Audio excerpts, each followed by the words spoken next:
Nous saluons ta présence, cher Saint-Esprit,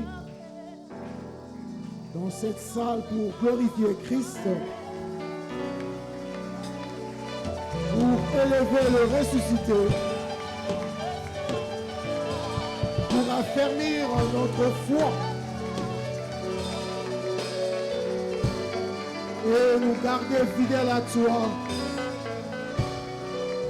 jusqu'au jour de l'enlèvement.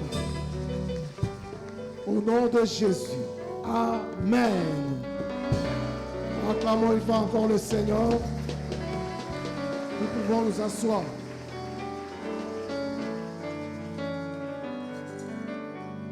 Nous saluons tout le monde au nom du Seigneur et nous vous souhaitons la bienvenue dans sa présence.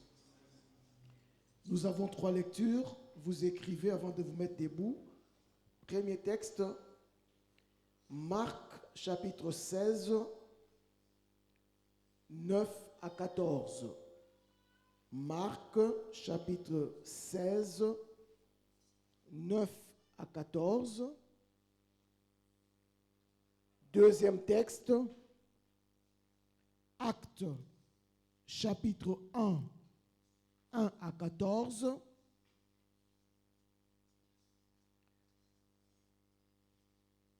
Actes chapitre 1, 1 à 14. Et enfin, le dernier texte, Hébreux chapitre 2, 1 à 4.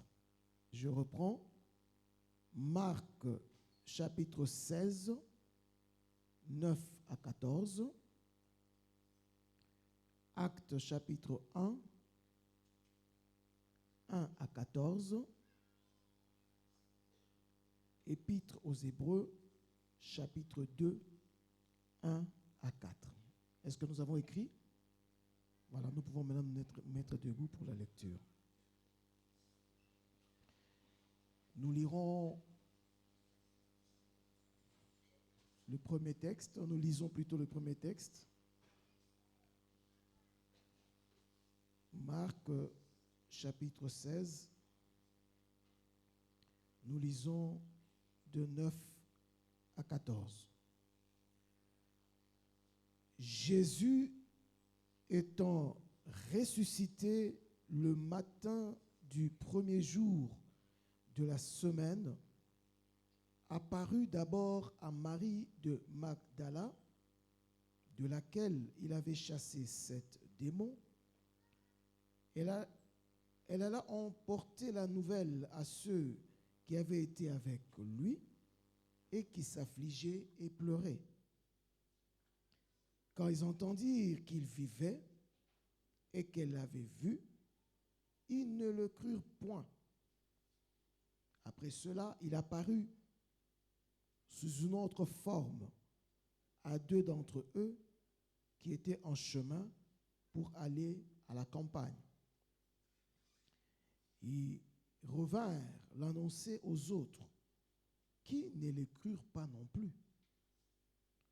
Enfin, il apparut aux 11 pendant qu'ils étaient à table, et il leur reprocha leur incrédulité et la dureté de leur cœur.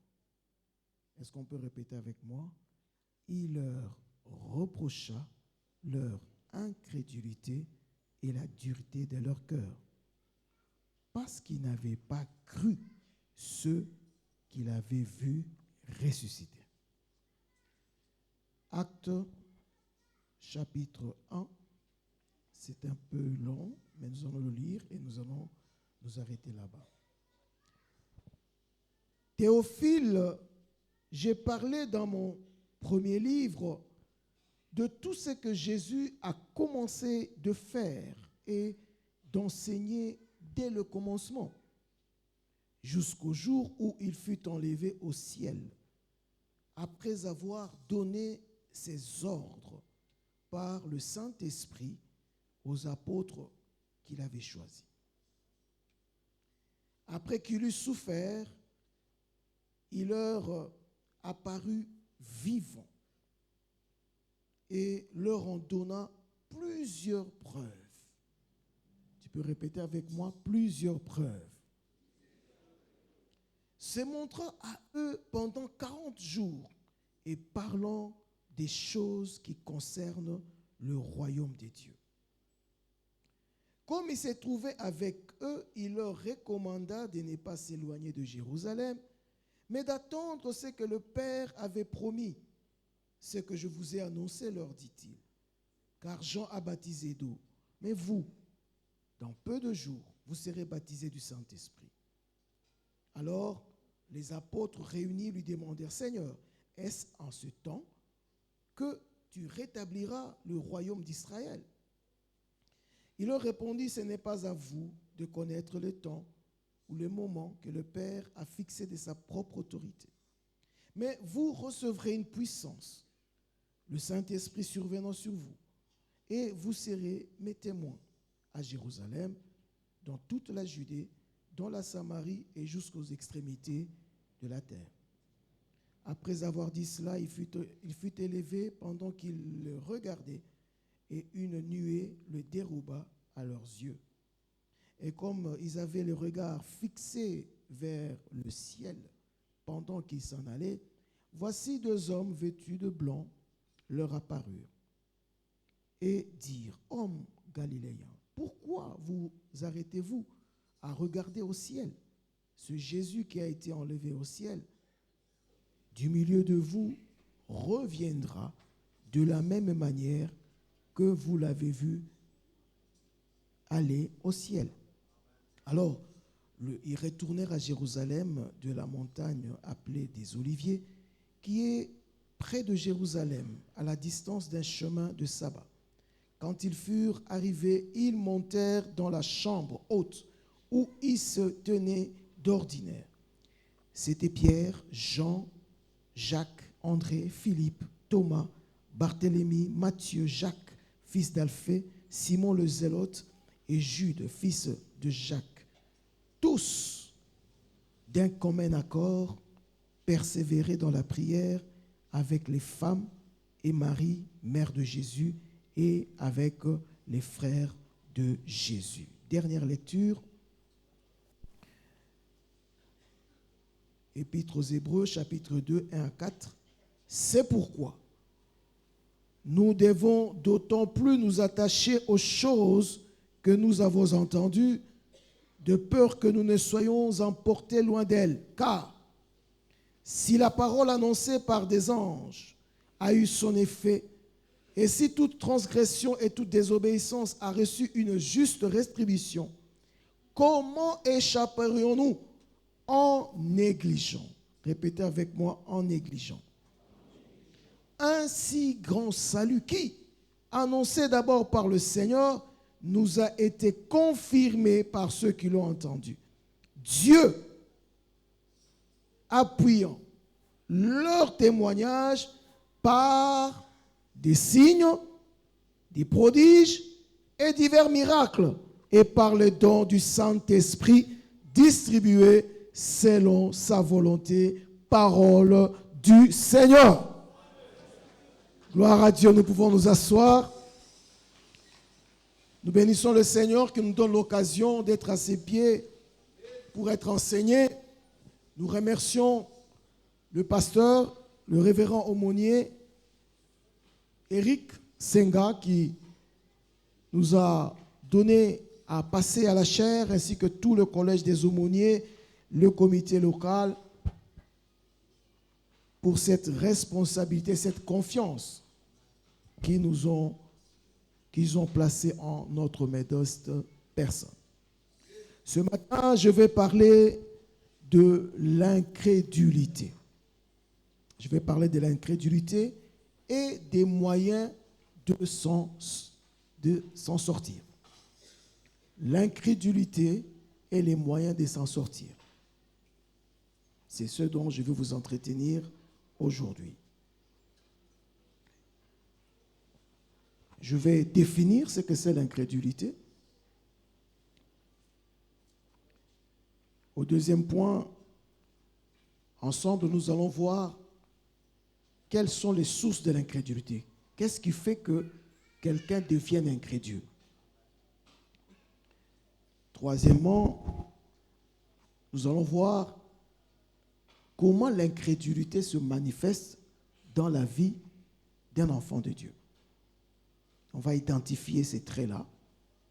Et enfin, quels sont les moyens pour s'en sortir? L'incrédulité et les moyens de s'en sortir. Premier point, qu'est-ce que c'est que l'incrédulité? 2, d'où vient l'incrédulité? 3, quelles sont les caractéristiques de l'incrédulité dans la vie d'un enfant de Dieu? Et 4, comment s'en sortir? Amen. Est-ce que c'est compris? Le schéma est clair? Alléluia. Nous sommes dans la période après la croix, dans un mois, ou le mois qui est le nôtre, le mois des témoignages. Jésus est mort, Jésus est ressuscité. Et lorsque Jésus ressuscite, il prend 40 jours encore sur la terre. Et une des activités principales que Jésus fait pendant qu'il est sur la terre, dans son nouveau corps, le corps glorieux, Jésus apparaît aux disciples. Nous avons lu dans Marc chapitre 16 que Jésus a commencé d'abord à apparaître à Marie de Magdala, puis aux 2 disciples sur le chemin d'Emmaüs. Il a apparu aussi aux 11 qui étaient à table et qui discutaient si vrai ou faux Jésus était ressuscité.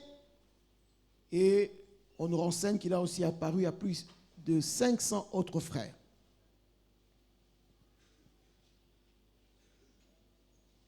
Marc nous dit que Jésus, lorsqu'il apparaît aux 11, il leur reproche une attitude qu'il a trouvée pas bonne. C'est qu'il a vu que malgré qu'il était apparu à Magdala, malgré qu'il était apparu aux 2 autres disciples sur le chemin d'Emmaüs, et que ceux-ci ont rapporté l'information aux autres disciples, les apôtres qui étaient là, ceux-ci n'ont pas cru. Et non seulement qu'ils n'ont pas cru, leur cœur était devenu dur à l'entendement. Et Jésus leur reproche cela. On se demanderait pourquoi il le fait. Nous trouvons la réponse dans Actes chapitre 1, verset 3, où Luc, parce que c'est lui qui écrit les actes des apôtres, c'est un médecin, donc c'est un intellectuel, c'est un scientifique, et lui-même dit qu'avant qu'il écrive, il a fait des recherches pour écrire l'évangile selon Luc, il a fait des recherches. Donc c'est quelqu'un dont la rigueur intellectuelle n'est pas à douter.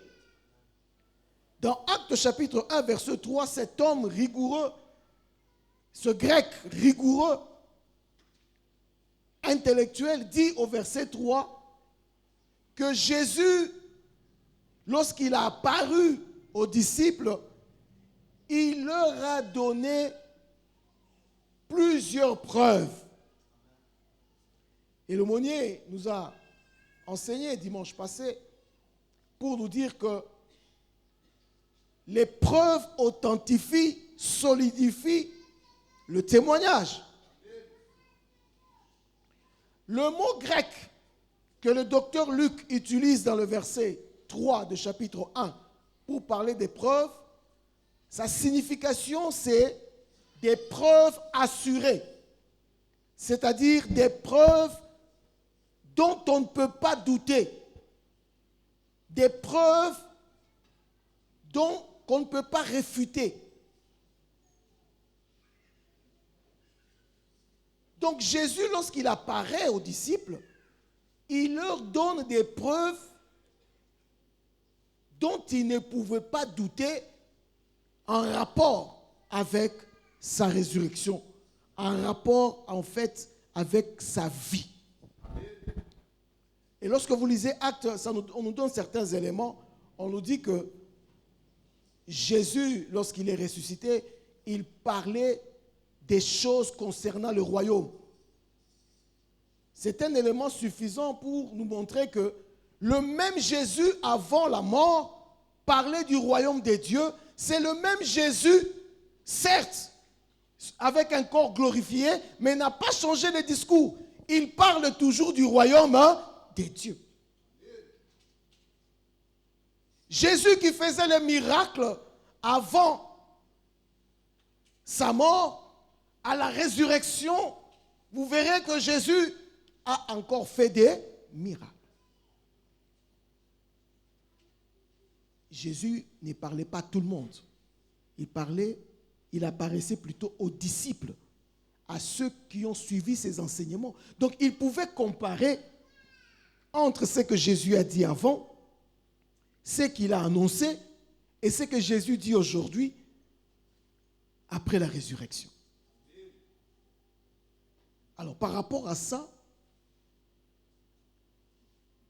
Luc utilise un mot grec qui amplifie, qui dit que les preuves que Jésus a données aux disciples ne pouvaient pas trouver chez les disciples une attitude de doute, une attitude de méfiance, une attitude d'incrédulité. C'est ce qui justifie le reproche. Jésus leur reproche. Mais tout ce que je vous ai donné comme preuve, malgré cela, vous ne croyez pas toujours. Combien de personnes ont vu des miracles? Combien de personnes ont été secourues par Dieu? Combien de personnes à qui Dieu a parlé?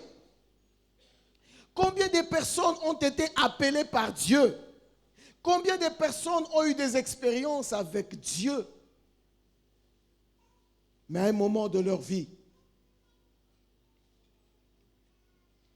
ils ont été victimes de l'incrédulité. C'est un fléau dans l'Église, l'incrédulité.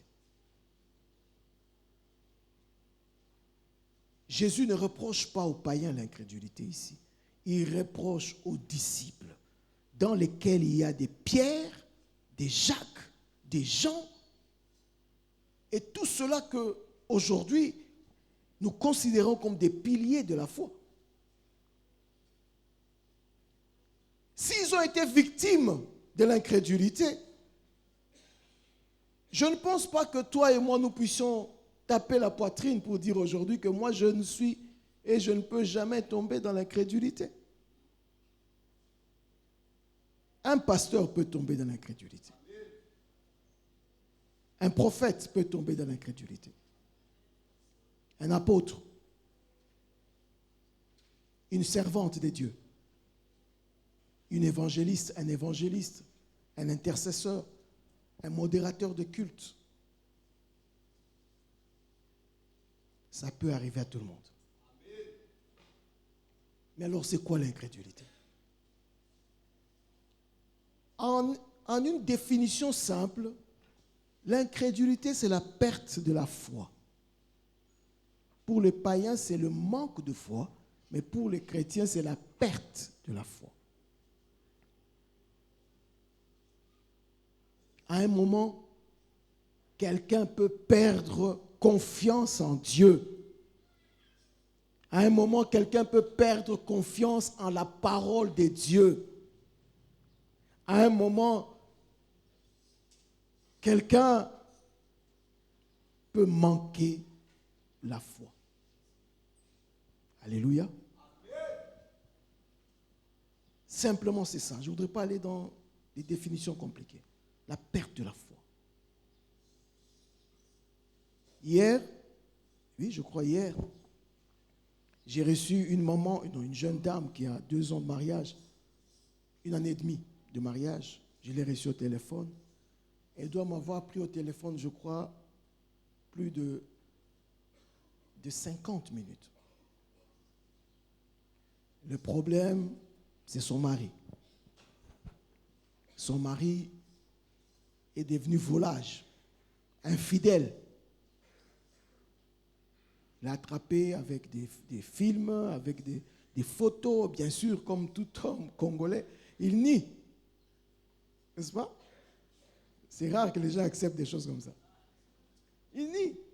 Ah non, il menace.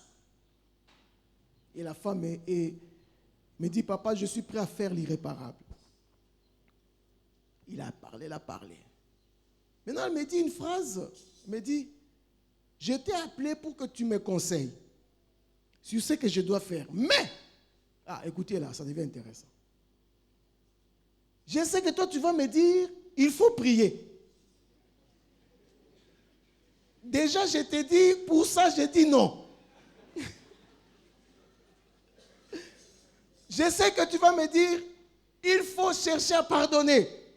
Je t'ai dit, moi, ça, je dis déjà, non. Je sais que tu... Bon, déjà, elle m'a mis des conditions. Alors, moi, je dis, bon, comme tu as déjà enlevé ça, bon, quel conseil tu attends de moi?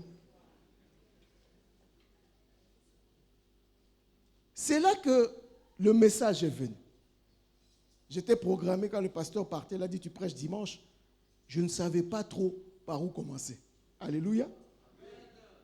Alors, c'est hier, je pense, hier, quand il m'a parlé, il y a eu un déclic dans ma tête. C'est comme si on me disait, cette fille d'Abraham vient de perdre la foi. Et une voix me disait, tout enfant de Dieu peut perdre la foi à un moment. À un moment de la marche de la vie, quelqu'un peut perdre la foi. Dans le cas qui est le sien, le choc, premier élément qui provoque à un moment que quelqu'un ne croit ni à la prière, ni à la prédication, ni aux prophéties, c'est d'abord le choc. Quand quelqu'un reçoit un choc suite à une déception,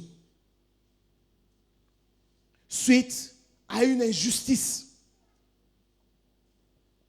suite à des paroles négatives permanentes contre lui, il est victime de ce qu'on appelle les blessures intérieures. Et quand quelqu'un est blessé intérieurement, il y a de fortes chances que pendant un moment, il passe dans le désert de la perte de la foi en Dieu, de la perte de la foi en la parole de Dieu. Les 3 jours de prière et de jeûne que nous aurons à la fin de ce mois, nous allons prier pour les blessures et contre les blessures intérieures.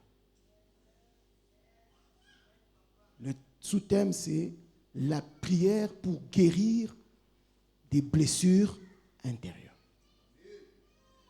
Plusieurs, non seulement qu'ils ont perdu la foi, mais ils ont un cœur dur, c'est-à-dire insensible. Vous pouvez lui donner 60 versets. Il ne vous écoute pas. A comme le kola libata, bazoba kele mai. Est-ce que ces gens sont-ils à blâmer? Je ne pense pas. Mais ils doivent guérir. Dis, je dois guérir. Chacun de nous a une blessure intérieure. Parce que tu peux ne pas connaître tous les versets de la Bible. Mais Jean chapitre 3, verset 16, c'est un verset qui répond à tout. Tu peux ne pas avoir tous les versets de la Bible, mais Jean 3, 16 dit tout.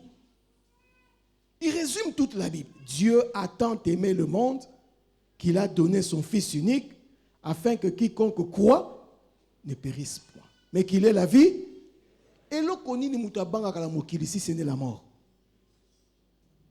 Oh, Alors Jean 13, 3,16 nous donne l'antidote à la mort. Et spirituelle, et physique, et dans tous les domaines. Et cet antidote a pour fondement l'amour. C'est-à-dire quelqu'un qui te donne sans attendre en retour et il te donne ça de manière désintéressée. Et cette personne, c'est qui? C'est Dieu. Mais si déjà on comprend ça, on a tout. Mais qu'est-ce qui fait qu'à un moment, on n'accepte même pas ce verset? Les chocs. Deuxième élément par lequel l'incrédulité passe, et les disciples étaient choqués de la mort du Christ. Choqués, ils étaient déçus. Ils attendaient que Jésus délivre Israël, mais voilà qu'il meurt à la croix. Mais ce monsieur, et il nous laisse, nous avons quitté nos parents, nos enfants, nous l'avons suivi jusqu'à une mort honteuse. Le choc, la déception dans nos relations avec Dieu, dans nos relations avec les autres. Deuxième élément qui provoque cela, c'est le manque d'exaucement de prière. Bien-aimé, quand quelqu'un prie comme le cas de cette dame, dit, papa, les gens m'ont donné des songes, des révélations. Je suis allé voir des prophètes, ils ont parlé. J'ai fait les offrandes sacrificielles. J'ai pris l'huile d'onction. J'ai fait les jeûnes et prières. J'ai combattu. Ne me parle pas de la prière. Bien-aimé, lorsqu'il n'y a pas exaucement aux prières, on est candidat à l'incrédulité.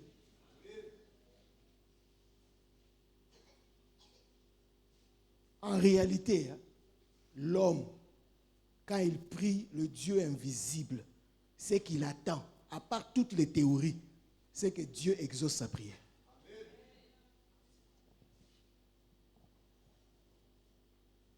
Une fois, je crois, dimanche passé, l'aumônier, quand il prêchait, il a dit une phrase qui m'a frappé. Il a dit, comment quelqu'un qui a goûté au Seigneur peut-il aller à l'occultisme? Vous avez entendu ça, non? Ça m'a beaucoup fait réfléchir. Et en préparant ce message, je me suis dit, une des raisons, c'est l'absence d'exaucement. Et quand tu as une prière, 21 jours, 40 jours, 60 jours, 1000 jours, 100 jours, il a brisé, il a frappé, il a enterré, il a relevé, il a renversé, il a brouillé, il a anéanti, il a. Maintenant, ça ne marche pas, c'est l'adoration. Il a adoré. Louer le Seigneur. Tu sais pourquoi on dit ça? Parce qu'on a vu que les autres prières là, c'est comme si ça ne marche pas. Alléluia. Non, c'est entre nous, non? Nous sommes dans la maison du Seigneur, non? Les gens ont pris des principes. Il faut jeûner pendant ceci, jeûner de cela. Combat. Maintenant, le combat, c'est d'abord la parole. Maintenant, le combat commence à prendre même les mortiers. J'ai suivi dans les réseaux sociaux, on commence à prendre les mortiers. Allez, taper. Boum. Mais ce n'est pas possible. On dit bien combat spirituel. On dit bien combat. Mais toi, tu prends le mortier. Tu prends même la machette avec risque. Il y a cause qui s'est monté à maintenant. J'ai participé à certaines prières de combat. Armé, tiré, tout. Alléluia. Bon, qu'il vous soit fait selon votre foi. Ça, c'est le principe. Si tu crois que les tout, là, ce sont les armes, écoutez, ce n'est pas un souci. Mais maintenant, ça devient adorer. Si tu adores Dieu, il va exaucer. C'est ça le vrai problème. L'adoration devient un moyen. On n'adore plus Dieu. L'adoration devient un moyen puisque les autres moyens ont échoué. Non, il faut louer. Dieu siège au milieu de la louange. La louange devait un moyen d'exaucement. En réalité, l'homme cherche quoi? L'exaucement. Et si quelqu'un fait combat, louange, adoration, il n'y a pas de réponse, alors, comme nous les enfants, les serviteurs, nous cherchons toujours à nous trouver des paravents, on va dire non, il te manque la foi. Frère, tu n'as pas la foi. Parce que si tu avais la foi, rien ne serait impossible. Bon, comme cette histoire de foi, c'est compliqué, comment savoir si quelqu'un a la foi et il n'en a pas? Ça devient compliqué. Moi, comme prédicateur, ça m'arrange. Ma conscience est tranquille. Ma conscience est tranquille. Frère, tu as prié pendant combien de temps? Non, j'ai prié. Tu n'as pas de réponse. Tu te manques la foi. Il faut avoir la foi. Tu lui demandes comment avoir la foi. Il faut avoir la foi. Ah mais comment je peux augmenter ma foi? Il faut avoir la foi.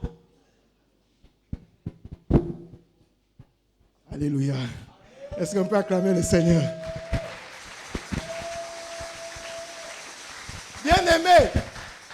Maintenant, quand tu lui poses encore des questions, il va dire Hébreux chapitre 1, verset 5. Qu'est-ce que la foi?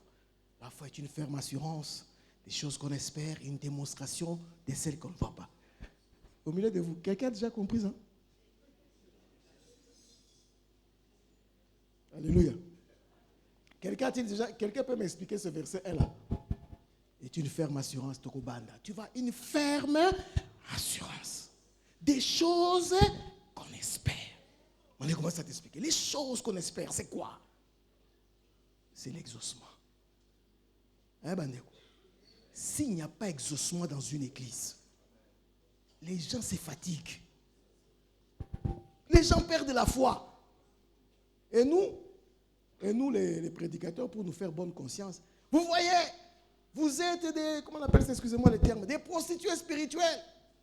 Vous allez danser l'église, vous entrez dans toute l'autre église, vraiment, vous, tout ça. Nous disons ça pourquoi? Au lieu de chercher la cause c'est que le peuple de Dieu a l'impression que le ciel est fermé. Il n'y a pas de résultat, il n'y a pas d'exaucement. Alors vous savez, quand quelqu'un a faim, en français on dit quoi? Ventre affamé. Bon, quelqu'un qui est affamé de l'exaucement, toi tu lui parles, tu lui dis non, tu vois, toi tu es mauvais, tu n'es pas converti, tu n'es pas stable dans la foi. Oh, est-ce qu'il y a bien aimé dans le Seigneur, le manque d'exaucement provoque aussi souvent ce que nous appelons la perte de la foi. Troisième élément aussi qui nous fait perdre la foi, ou qui permet à l'incrédulité de s'exprimer, à part le manque d'exaucement, mais c'est aussi les injustices répétées. Tu es chrétien, ça fait 10 ans, 20 ans. C'est toujours toi qui es victime d'injustice dans ta famille, dans ton travail, dans l'église, partout où tu es, kakayo. Bon, maintenant, il y a des théories. Ah non, on va là sur masque. Bon, ces théories-là, apparemment, il n'y en a plus beaucoup. Ah non, frère, il faut bien comital. Alors, nous, les intercesseurs, nous aimons ça, on t'appelle quelque part cure d'âme. Nous commençons à scruter. Même si quelqu'un n'a pas de péché, nous, les intercesseurs, ah non, il faut bien regarder. Si ce n'est pas toi, comme disait l'homme de La Fontaine, c'est quelqu'un des tiens. Alors, les tiens, c'est qui? Les parents. On regarde chez les parents. Mais nos enfants qu'on est en train de curer là, nous les parents, nous sommes des chrétiens, non? Alléluia. Mais là, cure na dame naïe. Papa langa, moi, chrétien, je suis comment? Alors, quand on ne trouve pas chez les parents, c'est qui? Chez l'oncle. On monte, non. Si ce n'est pas l'oncle, bon, ça doit être les grands-pères, grand-mère. Non, si ce n'est pas le grand-mère, c'est l'arrière. Non, si on ne trouve toujours pas, c'est l'arrière-arrière. Bon, ce qui m'étonne, on s'arrête toujours à la 4e génération, on explique ce qu'on veut, mais écoutez, ça vient d'Adam. On devrait être concret avec nous-mêmes. Monter jusqu'où? Jusqu'à chez Adam. Les problèmes ont commencé où? Chez Adam. Et tous ceux qui sont nés d'Adam On reproduit Adam avec le péché, vrai ou faux? Bon, comme c'est fatigant quand même, 4 générations, c'est déjà assez. Parce que si on doit monter à la 5e, 6e, jusqu'à Adam, on va se perdre.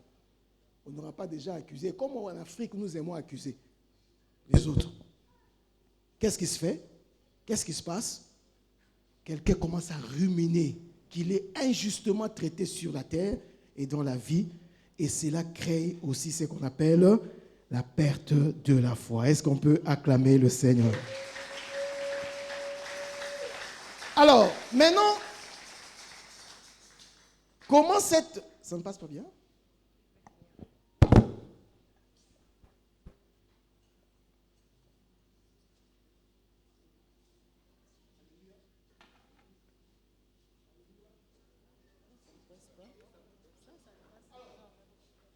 Il y a aussi effectivement ce qu'on appelle les oppressions démoniaques. Les oppressions démoniaques, c'est l'activité des démons pour te faire perdre la foi. Le diable sait ce que Jésus a dit. Quand le Fils de l'homme reviendra.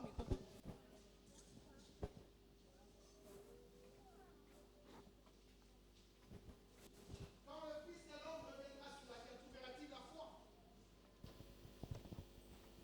Ok, merci. Le diable et ses travailleurs, les démons et les méchants et les autorités spirituelles méchantes, travaillent pour que nous perdions la foi. Donc c'est aussi une source quand quelqu'un passe par le désert de l'incrédulité, bien qu'il soit disciple du Christ, nous devons avoir l'œil, peut-être qu'il est aussi sous l'oppression satanique. Et là, il faut la prière. Nous perdons aussi la foi lorsque nous fréquentons les mauvaises compagnies. Les gens qui ont toujours un langage ordurier, sans foi ni loi. Quand tu passes tout ton temps avec ces gens, tu vas perdre la foi, tu ne vas pas comprendre. Tu vas perdre la foi. Et lorsque on n'a pas une vie de prière, on perd aussi la foi facilement. Amen. Ça, on n'a pas beaucoup besoin de commenter. Alors, comment je peux savoir, bien que je suis disciple, que je suis pendant un régime de désert, d'incrédulité, de manque de foi? La première, et ça nous allons le découvrir dans Actes chapitre 1, mais je résume ça. La première chose que nous découvrons, c'est la négligence face aux choses de Dieu. Et je vais les citer. Il y a plus ou moins 4 ou 5 choses devant lesquelles, quand tu deviens négligent, toi-même, tu dois savoir que je suis en train de passer dans un temps d'incrédulité. L'Épître aux Hébreux dit, comment négligerions-nous un si grand salut? Donc la négligence est un élément significatif. La négligence, en français simple, on dira le manque de sérieux. Alléluia. Ne pas prendre les choses au sérieux. Regardez simplement comment nous roulons à Kinshasa. Les routes, n'est-ce pas? Comment nous roulons? Ça montre déjà que nous ne sommes pas sérieux. Ça montre déjà que nous sommes un peuple incrédule. Même si nous crions Christ, on est incrédule. Parce que dans la vie sociale, vis-à-vis de ce qu'on appelle l'ordre, on ne le respecte pas. On est négligent. Comment tu sais que tu es négligent avant que j'entre dans l'histoire de l'esprit? Tu arrives, feu rouge. Puisqu'il n'y a personne, tu passes. Personne ne t'a vu, n'est-ce pas? Mais Dieu t'a vu. Vrai ou faux? Dieu t'a vu. Toi, tu crois que quand tu fais ça, tu es malin. Effectivement, tu es malin. À qui on dit, mon cher, il faut un gang. Gang, en anglais, gangster signifie bandit.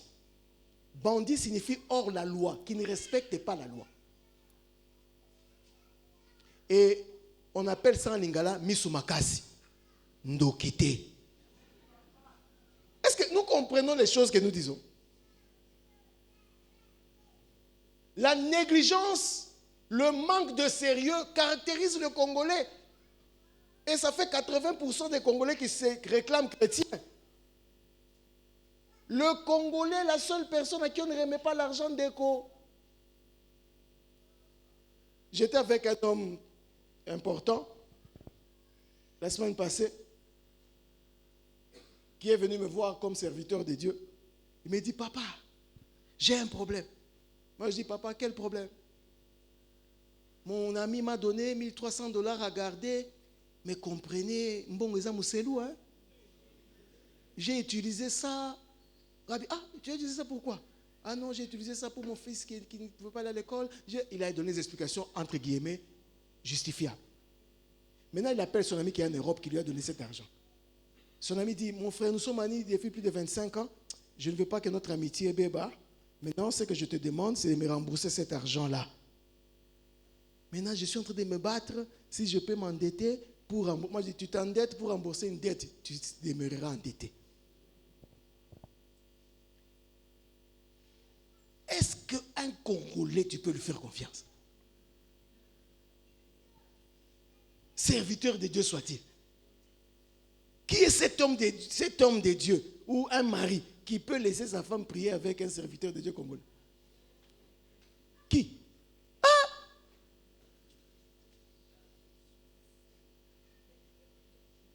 Manque de confiance. Et même vis-à-vis des autorités publiques. Vous savez, dans les critères du Forum international économique, du Forum mondial économique, le premier critère de la stabilité, ou plutôt des potentiels développements dans un pays, c'est la confiance dans les institutions publiques. La confiance, le mot confiance, que nous traduisons aussi par la foi. Donc la foi, c'est un élément primordial même pour le développement d'un pays. On doit te faire confiance. Tu prends l'argent à la banque, tu commences à fuir. Mais tu as pris pourquoi? Kode faelengi, kofuta problème. Mais pourquoi au défi?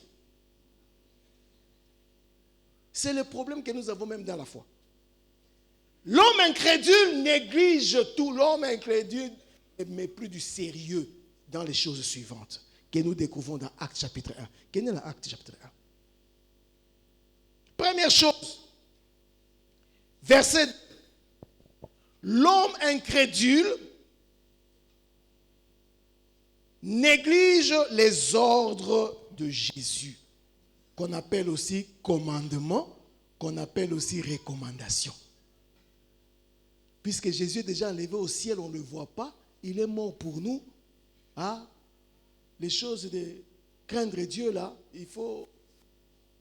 J'ai aimé les cantiques, on nous a parlé de la sainteté ici. Sainteté, c'est mise à part, différent.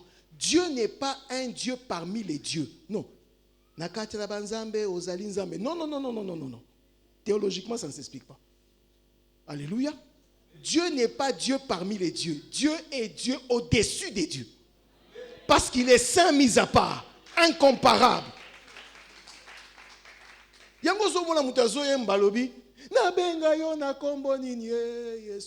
Oh, mais il dit qu'il n'y a aucun autre nom qui a été donné aux hommes par lequel vous êtes sauvés. Il ne peut pas changer de nom. Dieu ne répond pas parce que vous changez de nom en l'appelant. Dieu répond au nom de Jésus-Christ. Est-ce qu'on se comprend? Mais si tu as l'église, par quel nom je peux t'appeler? Mais il a répondu à cette question. Un seul nom. Mais tu lui poses encore la question. Il trouve que tu n'es pas sérieux.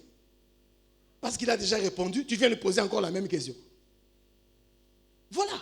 Donc la première chose, on ne respecte plus les commandements de Dieu. Je ne dis pas que Dieu nous donne une liste des choses à obéir, non. On dit bien ici au verset 2, Jésus a donné ses ordres par le Saint-Esprit. En d'autres termes, le plus grand commandement d'un enfant de Dieu, c'est marcher selon l'Esprit. C'est un commandement. Ne vous enivrez pas du vin, mais soyez remplis du sang. Quand quelqu'un néglige l'ordre de marcher avec le Saint-Esprit, a commis suspect.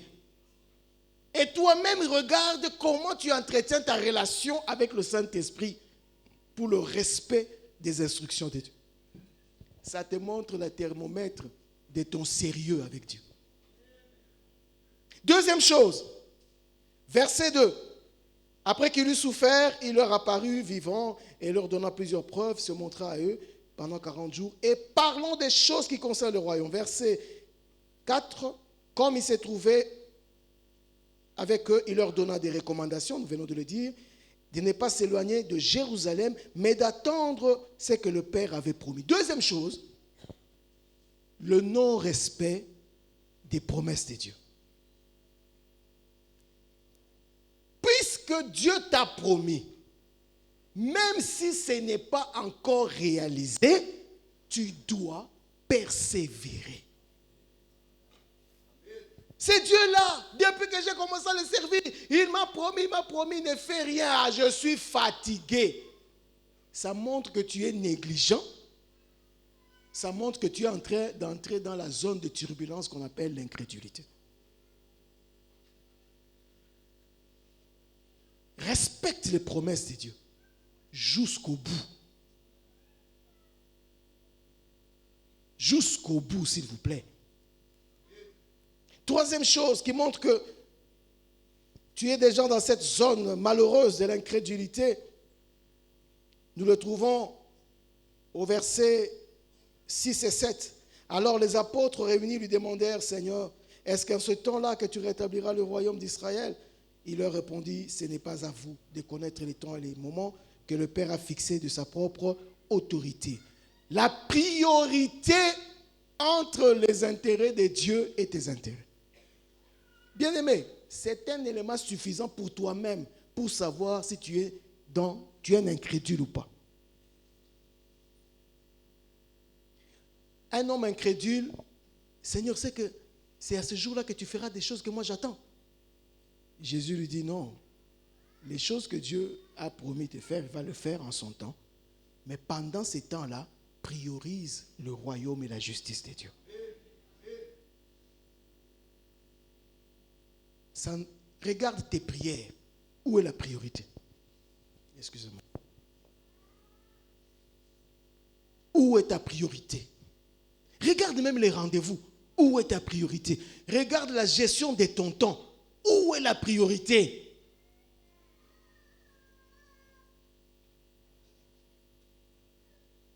Bien-aimé dans le Seigneur, la négligence est le trait caractéristique d'un homme qui est dans la zone d'incrédulité. Il néglige les commandements du Christ. Il néglige les promesses de Dieu. Il néglige l'autorité de Dieu. Il néglige les priorités de Dieu.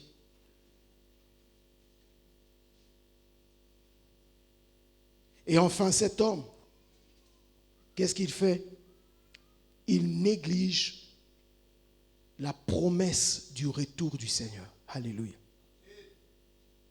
De tout ce que l'Église attend maintenant, à part tout ce que nous faisons, les deux anges ont dit aux disciples, ce Jésus que vous avez vu partir, il va revenir de la même manière qu'il est parti. Il va revenir. Bien-aimé dans le Seigneur, lorsque tu négliges cet aspect dans ta foi, en ce qui concerne le retour du Seigneur, tu es dans la zone d'incrédulité. Alléluia. Mais alors comment s'en sortir? Parce que le temps nous presse. Nous allons trouver la réponse et c'est ce que je voulais que vous gardiez très fort en vous. Le verset 14 de Actes chapitre 1, verset 14. On nous dit ceci. Tous, d'un commun accord, je préfère commencer par le verset 13. Quand ils furent arrivés à Jérusalem, ils montèrent dans la chambre haute où ils tenaient d'ordinaire leur réunion. C'était Pierre et les autres. Et quand ils sont arrivés là-bas au verset 14, ils prirent une décision importante. D'un commun accord, ils persévéraient dans la prière avec les femmes et Marie, mère de Jésus, et avec les frères de Jésus. Bien-aimés, pour vaincre l'incrédulité, première chose, tu ne peux pas la vaincre seul. On ne peut vaincre l'incrédulité qu'en restant au milieu des enfants de Dieu. Quel que soit le temps de sécheresse que tu passes, et c'est ce que je dis à cette dame, quelles que soient les déceptions que tu penses que Dieu t'a infligées, quel que soit que tu as l'impression que la prière n'est pas exaucée, quel que soit ce que tu vis, nous avons des frères et des sœurs qui sont victimes de l'inondation, peut-être qu'ils sont là. Peut-être que vous vous posez la question, mais Dieu, il était où? Quand l'eau remplissait mon quartier, mais quelles que soient ces choses qu'on ne peut pas expliquer, ne te détache jamais de l'assemblée des dieux. Viens quand tu es déçu. Viens quand le péché semble t'écraser.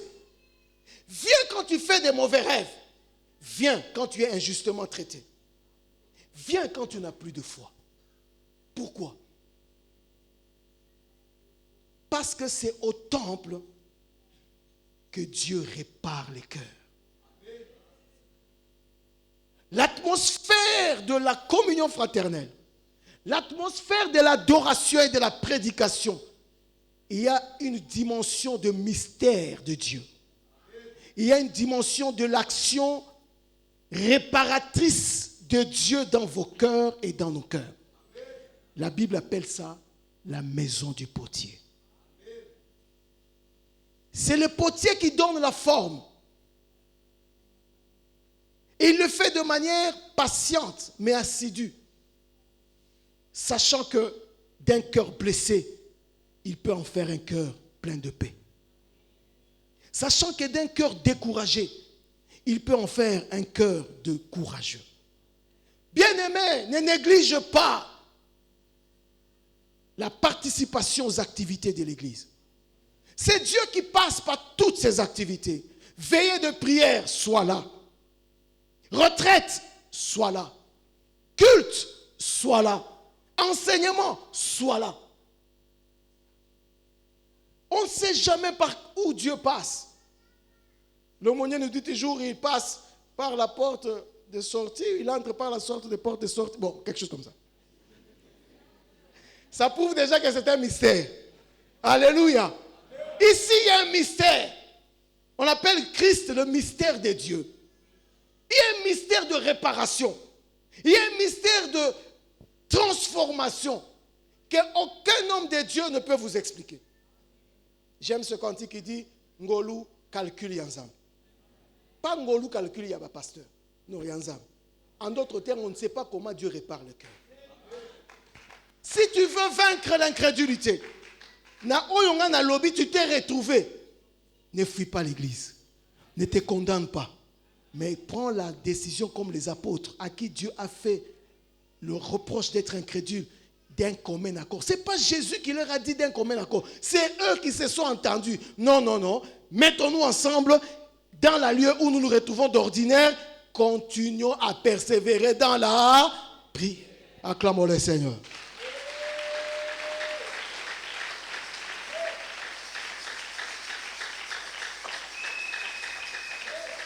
Deuxième chose, prie quand tu ne sais pas prier. Prie quand tu es fatigué de prier. Prie quand il n'y a pas l'exaucement. Prie, prie, prie. Continue à prier.